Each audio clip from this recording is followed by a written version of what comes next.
Dr. Zephyrian Kethvor adjusted his secondary breathing apparatus and stared at the holographic display floating before his compound eyes. The medical records request form shimmered with an ethereal blue glow, waiting for his authorization. As chief medical officer aboard the interstellar research vessel Harmonious Discovery, he had processed thousands of such requests over his 40-year career. This one, however, felt different. The subject was human designation Marcus Chen, a recently recruited xenobiologist who had joined their crew 3 rotations ago. Chen had proven himself remarkably capable during their survey of the Kepler 442 system, displaying an uncanny ability to work in conditions that would have hospitalized most other species. When a radiation leak had occurred in Laboratory 7, Chen had volunteered to enter the contaminated area without hesitation, emerging hours later with only minor symptoms that disappeared within days. Zephyrian had been curious about human physiology ever since, but every time he attempted to access Chen's medical records, he encountered the same frustrating barrier: classification level insufficient. Contact Galactic Medical Authority for authorization. 1. Now, finally, his request for access had been approved. The authorization came with an unusual addendum requiring him to review the materials in a secure chamber, isolated from the ship's main network. Such precautions were typically reserved for plague documentation or bioweaponry research. What could possibly be so sensitive about one human's medical history? The secure chamber was located in the ship's medical bay, a cramped space barely large enough for Zephyrian's 8-foot frame. He sealed himself inside and activated the containment field. The holographic projector hummed to life, and suddenly the small room was filled with files, charts, biological schematics, and video recordings. At the top of the display, bold letters spelled out a classification he had never seen before.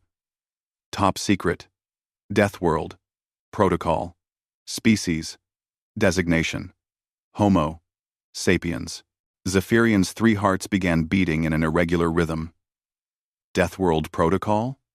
In his decades of medical practice across dozens of star systems, he had never encountered such a classification. The Galactic Medical Authority maintained strict categories for planetary classifications: paradise worlds, garden worlds, harsh worlds, and hostile worlds. But Deathworld was not in any official taxonomy he knew. He reached out with one of his 4 manipulator arms and touched the first file. It opened to reveal a planetary assessment report for a world designated Earth, or Terra, in the local language. The initial readings made his breathing apparatus wheeze in disbelief. Atmospheric composition: 21% oxygen. Zephyrian nearly fell backward. 21% oxygen was beyond toxic, it was lethally corrosive. Most civilized worlds maintained atmospheric oxygen levels between 8% and 12%. Anything above 15% was considered a fire hazard.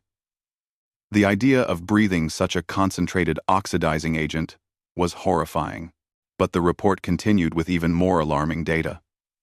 Gravity: 9.8 meters per second squared. That was nearly twice the galactic standard. The atmospheric pressure readings, temperature variations, and electromagnetic radiation levels all painted a picture of a world so hostile that no rational species should have been able to evolve there, let alone develop spaceflight. Zephyrian opened another file, labeled Physiological Adaptations. The contents made his medical training seem inadequate.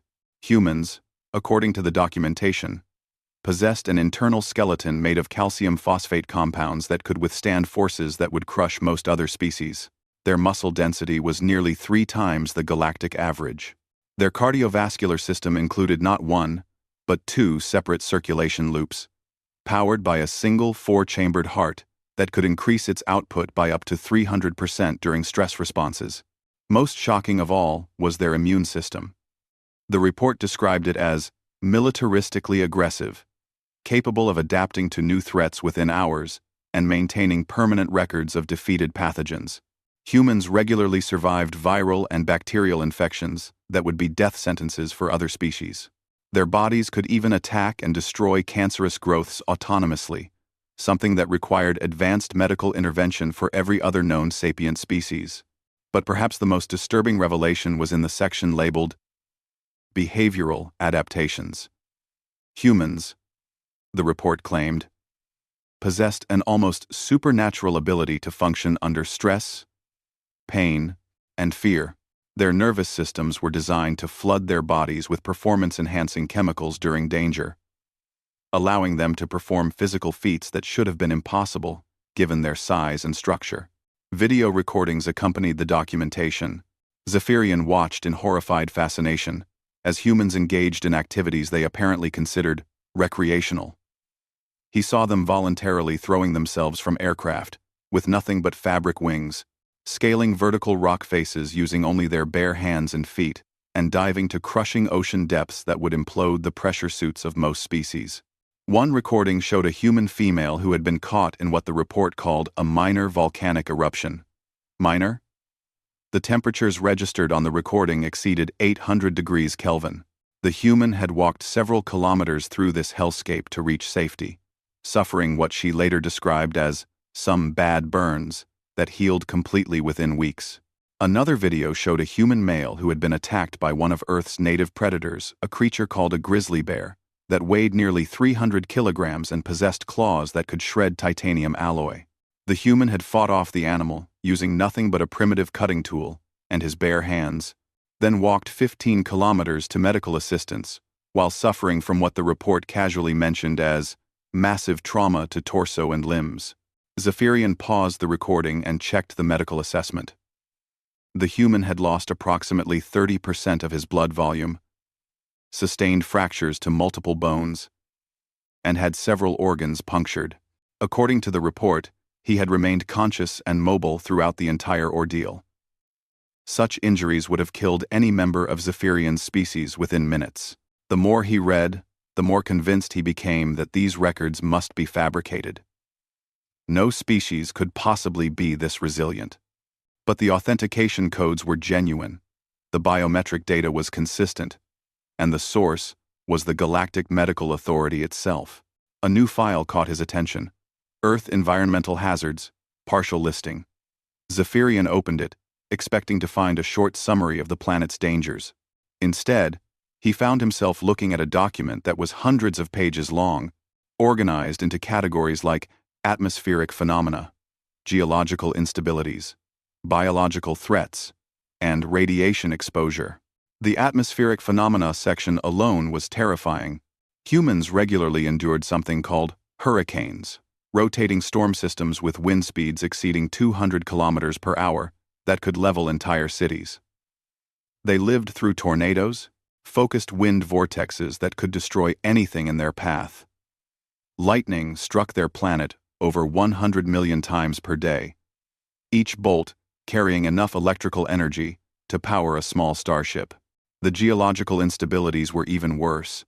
Earth's surface was apparently composed of massive moving plates that constantly ground against each other, causing what humans called earthquakes and volcanic eruptions. These humans had built their entire civilization on a world that was actively trying to kill them, and they treated it as perfectly normal. But it was the biological threats section that finally broke Zephyrian's composure. Earth was apparently home to millions of species that had evolved specifically to kill and consume other life forms. Humans shared their world with creatures called sharks that were essentially living weapons with teeth designed to tear flesh from bone. Poisonous snakes that could kill with a single bite. Microscopic parasites that invaded the body and consumed it from within. Most terrifying of all were the viral pathogens. Earth was apparently a breeding ground for biological weapons so sophisticated that they could reprogram a victim's own cells to manufacture more copies of themselves. Humans lived in constant warfare against an invisible army of microscopic enemies. And somehow, they had developed the ability to win. Zephyrian realized he was hyperventilating. His breathing apparatus was working overtime to filter the ship's safe, 11% oxygen atmosphere, but his body was reacting as if he were drowning in the toxic air of Earth itself. The medical records weren't just documenting a species, they were describing the survivors of a planetary holocaust that had been going on for millions of years. And yet, somehow, these humans had not just survived their nightmarish homeworld, they had thrived. They had developed technology, art, philosophy, and science. They had achieved spaceflight and joined the galactic community. And now, one of them was working alongside him, probably wondering why Zephyrian had been staring at him with such fascination. A soft chime indicated an incoming message. Zephyrian glanced at his communication device and saw that Marcus Chen was requesting permission to enter the medical bay. The human was scheduled for a routine physical examination, something Zephyrian had arranged weeks ago, before he had any idea of what he was dealing with. Looking at the sealed chamber door, Zephyrian realized he was about to conduct a medical examination on a creature that had evolved in hell itself. Every instinct screamed at him to cancel the appointment, to maintain a safe distance from this walking embodiment of death. But his scientific curiosity was stronger than his fear. He began closing the classified files, but paused at one last document that had appeared at the bottom of the list. Interaction Protocols for Deathworld Species. Mandatory reading. The document was marked with the highest security classification he had ever seen. Zephyrian's hands trembled as he opened the file. If humans were this dangerous, why had the Galactic Council allowed them to join interstellar society? What protocols could possibly make it safe to interact with creatures that had evolved in such a hostile environment? The answer, he realized, might determine not just his ability to treat Marcus Chen as a patient, but the survival of everyone aboard the Harmonious Discovery. The Interaction Protocols document opened to reveal a series of warnings that made Zephyrian's compound eyes dilate with alarm. The first page contained a simple directive printed in letters large enough to be seen across the medical bay. Under no circumstances should Deathworld species be made aware of their classification status. Below this warning, the document explained that humans had been admitted to galactic society under the Benevolent Integration Protocol, a classification system designed for species that posed potential threats but had demonstrated peaceful intentions. The key, according to the documentation, was that humans themselves were unaware of how unusual their homeworld was compared to the rest of the galaxy. From humanity's perspective, they were simply another sapient species joining a larger community. They had no idea that their planet was considered uninhabitable by galactic standards, or that their physiology was viewed as a walking weapons system by other races. The protocols emphasized that maintaining this ignorance was crucial for peaceful coexistence. Zephyrian read through case studies of other Deathworld species that had been contacted in the past. Most had reacted poorly to learning about their classification. One species, the Korthani, had become aggressively expansionist after discovering that other races viewed them as monsters. Another, the Veltar, had become reclusive and paranoid, convinced that the galaxy was conspiring against them. But humans, according to the reports, had shown remarkable adaptability and genuine desire for peaceful cooperation.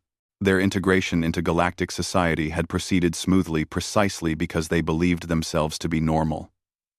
The protocols stressed that this balance must be maintained at all costs. The medical section of the protocols was particularly detailed. Human medical examinations required special procedures to avoid accidentally revealing their abnormal physiology.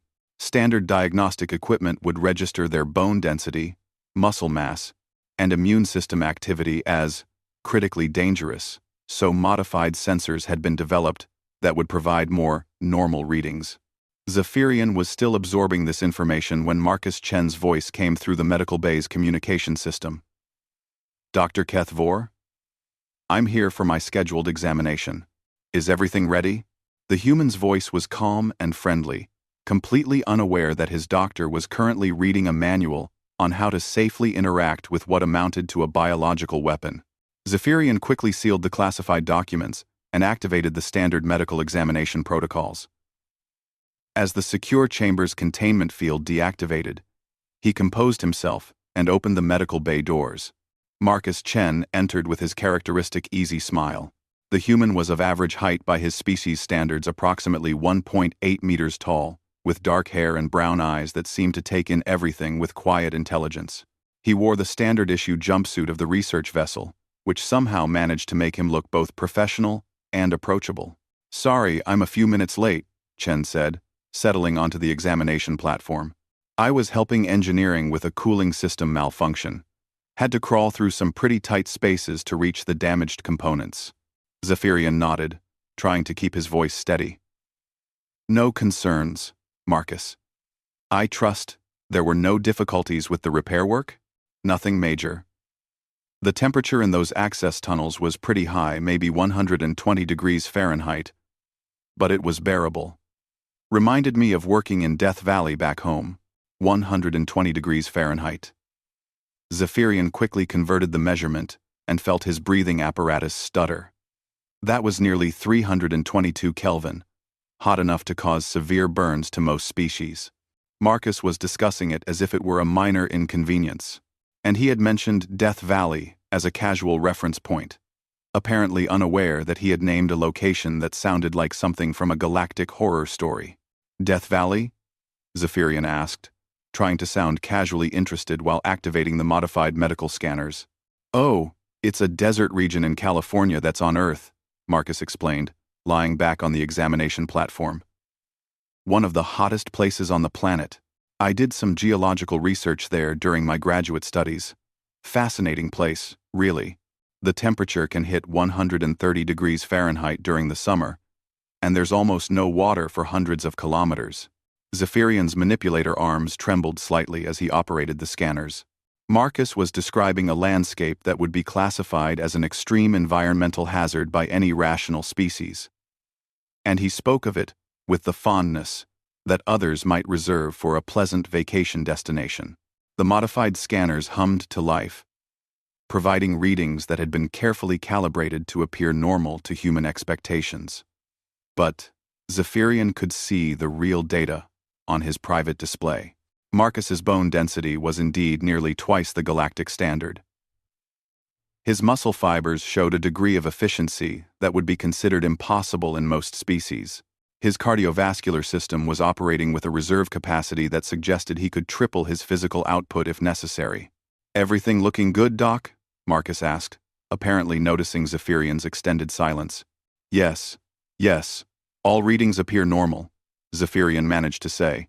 According to the protocols, he was supposed to provide reassuring feedback while concealing the extraordinary nature of the results. "Your physical condition is quite excellent. Thanks. I try to stay in shape. Back on Earth, I used to rock climb and do a bit of mountaineering.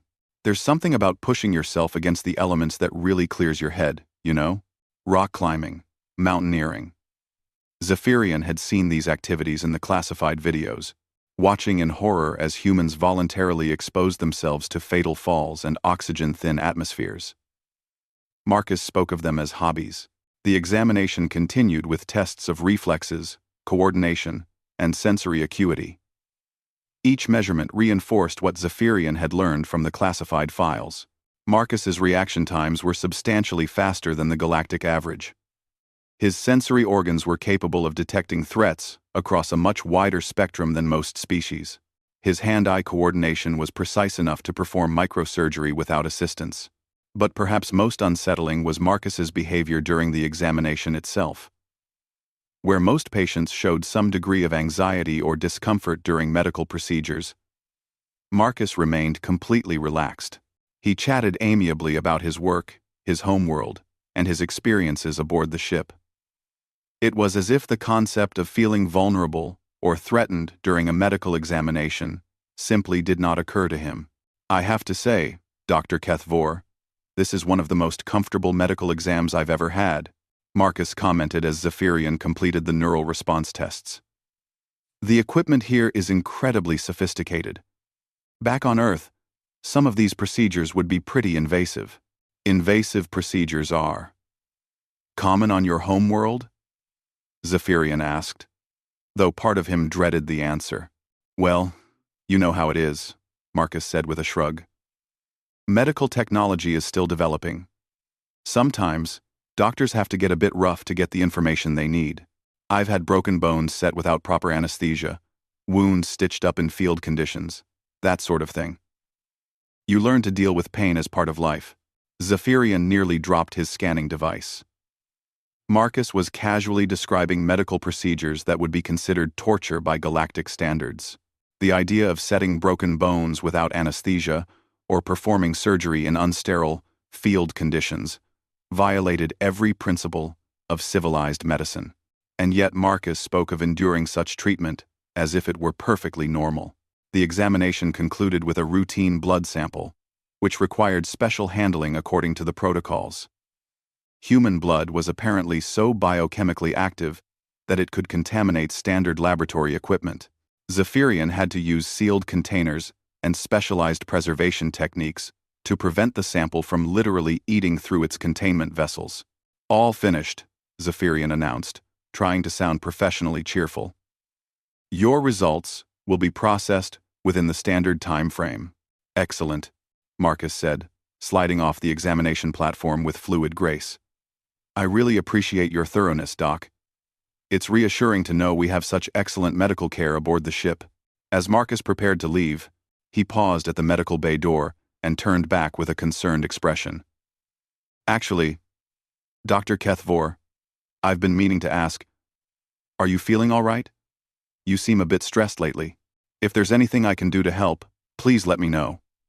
We're all in this together out here. The human's genuine concern for Zephyrian's well-being was somehow the most disturbing aspect of the entire encounter. Here was a creature that had evolved in conditions that would kill most galactic species within hours, whose body was essentially a biological weapon system, who considered extreme pain and hardship to be normal parts of existence. And he was worried about his doctor's stress levels. I am quite well, thank you, Zephyrian managed to reply. Simply focused on maintaining the highest standards of medical care for the crew. I understand completely, Marcus said with a warm smile. Take care of yourself, though. The galaxy's a big place, and we need to look out for each other. After Marcus left, Zephyrian stood alone in the medical bay, trying to process what he had just experienced.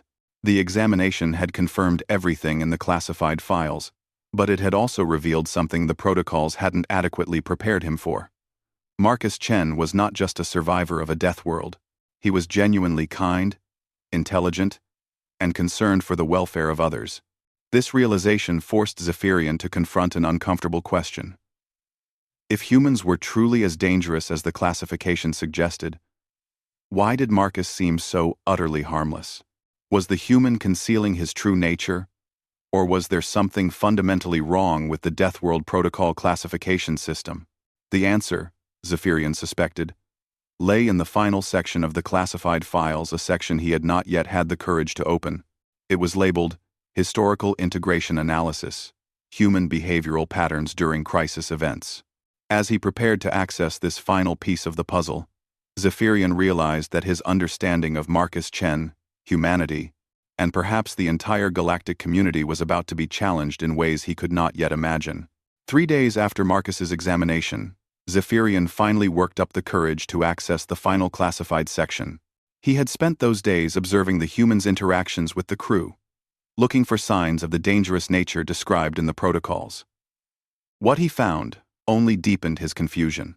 Marcus was universally liked by the crew members. He worked tirelessly in the laboratories, offered help to anyone who needed it, and had even started what he called movie nights in the ship's recreation area, sharing entertainment from his homeworld. The human seemed genuinely committed to the peaceful scientific mission of the harmonious discovery. But the final classified file painted a very different picture of humanity's potential, titled Historical Integration Analysis, Human Behavioral Patterns. During crisis events, it contained incident reports from every human crewed vessel in the galactic fleet over the past 50 years. The first report documented an incident aboard the cargo vessel Gentle Prophet. When the ship had encountered pirates in the Vega sector, the 3 human crew members had single-handedly repelled an attack by a boarding party of 12 armed raiders. The humans had improvised weapons from maintenance equipment and used tactics that the report described as incomprehensibly aggressive. The pirates had fled in terror, spreading rumors throughout the criminal underworld about the demons from the Death Planet. Another report described the passenger liner Peaceful Journey, which had suffered catastrophic engine failure while carrying 2,000 passengers of various species. With the ship's life support systems failing and evacuation pods insufficient for the full passenger load, the human crew members had volunteered to remain behind to manually maintain critical systems. They had worked in conditions of lethal radiation and toxic atmosphere for 18 hours straight, saving every passenger aboard while sacrificing their own lives. Most disturbing was a report from the diplomatic vessel Harmony's Dream. When the ship had been captured by hostile forces and the crew taken prisoner, the single human, aboard a translator named Sarah Kim, had somehow escaped from a maximum security detention facility, eliminated the guards, and freed the entire diplomatic party. The report noted that Kim had accomplished this while suffering from injuries that should have been incapacitating, using improvised weapons, and displaying what witnesses described as superhuman determination. Each report followed a similar pattern. In peaceful circumstances, humans were exemplary galactic citizens. But when crisis struck, they transformed into something that defied conventional understanding. They displayed physical capabilities that exceeded their normal limitations, tactical thinking that seemed to anticipate enemy actions, and a willingness to sacrifice themselves for others that bordered on the incomprehensible. Zephyrian was beginning to understand why the protocols stressed keeping humans unaware of their classification. These were not simply dangerous creatures that needed to be contained. They were potential protectors whose very nature made them valuable allies in an often dangerous galaxy, but their effectiveness seemed to depend on their belief that they were normal, unremarkable members of the galactic community. His contemplation was interrupted by the ship's emergency alarm system. Red lights flashed throughout the medical bay as Captain Silthara's voice echoed through the communication system. All crew to emergency stations. We are under attack by unknown vessels. This is not a drill. Zephyrian's primary concern was the safety of his medical bay and the protection of sensitive equipment. He began implementing emergency protocols, securing hazardous materials, and preparing for potential casualties. Through the medical bay's viewports, he could see the distinctive energy signatures of weapon discharges lighting up the darkness of space. The ship shuddered under the impact of enemy fire. Emergency reports flooded the communication channels. The attackers were using advanced jamming technology that was disrupting the Harmonious Discovery's defensive systems.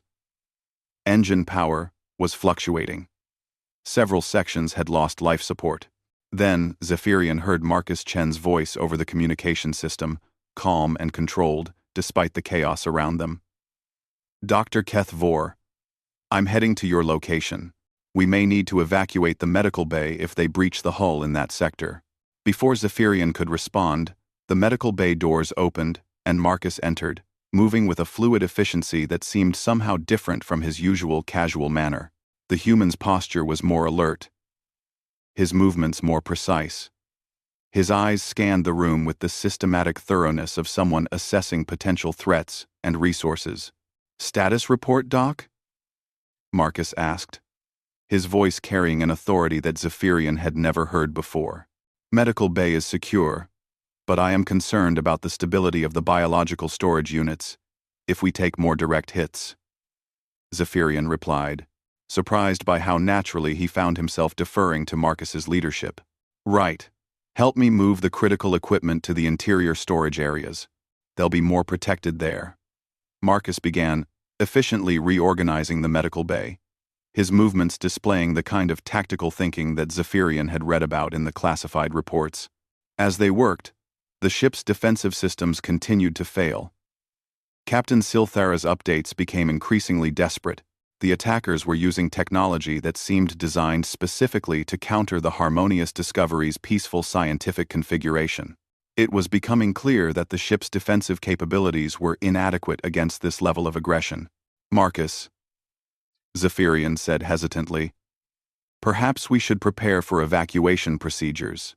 Marcus paused in his reorganization of the equipment and looked directly at Zephyrian. For a moment, the human's expression was completely unreadable. Then he smiled.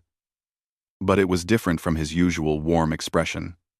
This smile was sharp, predatory, and utterly confident. "Doc, I need to ask you something, and I need you to be completely honest with me," Marcus said. "How much do you know about human military capabilities?" The question hit Zephyrian like a physical blow. Marcus was somehow aware that there were things about humanity that weren't common knowledge. How much did he know? How much had he figured out? I am not certain what you mean," Zephyrian said carefully. "Let me put it this way," Marcus continued, his voice taking on a tone that reminded Zephyrian uncomfortably of the predatory efficiency described in the incident reports. "I've been in the Galactic Fleet for 3 years now. I've noticed that other species seem surprised by things that humans consider perfectly normal. I've also noticed that our medical records are classified at a level that usually reserved for weapons research. So I'm asking again, how dangerous do the galactic authorities think humans are?" Zephyrian found himself trapped between the protocols that demanded secrecy and his growing realization that Marcus already knew more than he was supposed to. Before he could formulate a response, the ship's hull was breached in the adjacent section. Emergency barriers slammed down, sealing the medical bay, but they could hear the sound of something cutting through the ship's hull. "Boarding party," Marcus said with grim satisfaction. "Doc, I'm going to ask you to do something that might seem strange. I need you to seal yourself in the secure examination chamber, and don't come out no matter what you hear. Can you do that?" "Marcus, you cannot possibly face armed attackers alone," Zephyrian protested. "We should wait for security personnel. Security personnel are trained for crowd control and accident response," Marcus replied, moving toward the medical bay's equipment storage area. "They're not prepared for this kind of situation. But I am." Zephyrian watched in fascination and horror as Marcus began assembling what could only be described as improvised weapons from medical equipment. Surgical lasers were reconfigured into focused cutting tools. Emergency medical supplies were combined into what appeared to be explosive devices. Diagnostic equipment was repurposed into surveillance systems. "Marcus, how do you know how to do this?" Zephyrian asked. "Same way I know how to rock climb, or work in high-temperature environments, or function on minimal sleep," Marcus replied, his transformation into something far more dangerous now complete. "It's what humans do, Doc. We adapt, we survive, and we protect the people we care about." The sound of cutting equipment grew closer. Marcus finished his preparations and moved toward the medical bay entrance, carrying weapons that he had manufactured from healing equipment. He paused at the door and looked back at Zephyrian. "To answer your question from earlier, yes, I know humans are classified as dangerous by galactic standards. I figured it out about 6 months ago, when I started paying attention to how other species react to us. But here's the thing, Doc. We're dangerous to people who threaten our friends." The medical bay doors exploded inward, and armed figures in combat armor poured through the breach. Zephyrian sealed himself in the examination chamber as Marcus had instructed, but the chamber's sensors allowed him to observe what happened next. What he witnessed defied every assumption he had made about civilized behavior. Marcus Chen transformed from a mild-mannered scientist into something that could only be described as a force of nature. He moved through the boarding party with an efficiency that was both terrifying and beautiful, neutralizing threats with a combination of improvised weapons, environmental advantages, and tactical thinking that seemed to anticipate his opponent's actions. The engagement lasted exactly 4 minutes and 37 seconds. When it was over, the boarding party had been completely neutralized, and Marcus was calmly binding their wounds with medical supplies. Despite the violence of the encounter, the human had been careful to use non-lethal force whenever possible.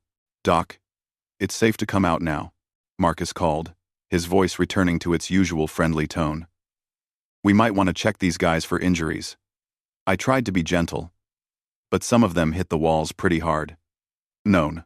Zephyrian emerged from the examination chamber to find Marcus kneeling beside an unconscious attacker, carefully monitoring the alien's vital signs. The human's concern for the welfare of beings who had just tried to kill him was perhaps the most incomprehensible aspect of the entire encounter. "Marcus," Zephyrian said carefully, "why did you not inform the crew that you were aware of humanity's classification status?" Marcus looked up from his patient and smiled the same warm, genuine expression that Zephyrian had seen throughout their previous interactions. "Because I didn't want to make anyone uncomfortable. Doc, I know that some species find humans intimidating when they think about our capabilities, but I also know that we're much better allies than enemies. The classification system works both ways. It keeps us integrated into galactic society, and it keeps galactic society safe from the few humans who might not have the best intentions." Over the ship's communication system, Captain Silthara's voice announced that the attacking vessels were retreating. The immediate crisis was over. But Zephyrian realized that his understanding of humanity, the classification protocols, and his relationship with Marcus Chen had been fundamentally changed. "So what happens now?" Zephyrian asked. "Now we treat the injured, file our reports, and get back to exploring the galaxy," Marcus replied. "Same as always. The only difference is that you know a bit more about humans than you did before. I hope that doesn't change things between us." Zephyrian looked at this creature who had just single-handedly saved the ship while maintaining concern for the welfare of his attackers, who had revealed knowledge of classified information while respecting the need for that classification, and who was now asking for reassurance that their friendship would continue. "I believe," Zephyrian said carefully, "that I am beginning to understand why the Deathworld protocol exists, and why it has been so successful." Marcus grinned. "Good. Because I was really hoping I wouldn't have to find a new doctor. You give excellent examinations, and your bedside manner is top-notch." As they began treating the wounded attackers, Zephyrian reflected on the wisdom of the galactic authorities who had created the classification system. Humans were indeed dangerous, perhaps the most dangerous species in the galaxy, but they were dangerous in the way that the galaxy's best protectors should be. Utterly ruthless toward threats, utterly gentle toward friends, and utterly committed to the principle that civilization was worth defending. The harmonious Discovery continued on its peaceful mission of exploration and discovery, carrying a crew that was perhaps a bit more aware of the hidden complexities of galactic civilization. And in the medical bay, an alien doctor and a human scientist continued their friendship, united by the understanding that some secrets were worth keeping, and some truths were worth defending.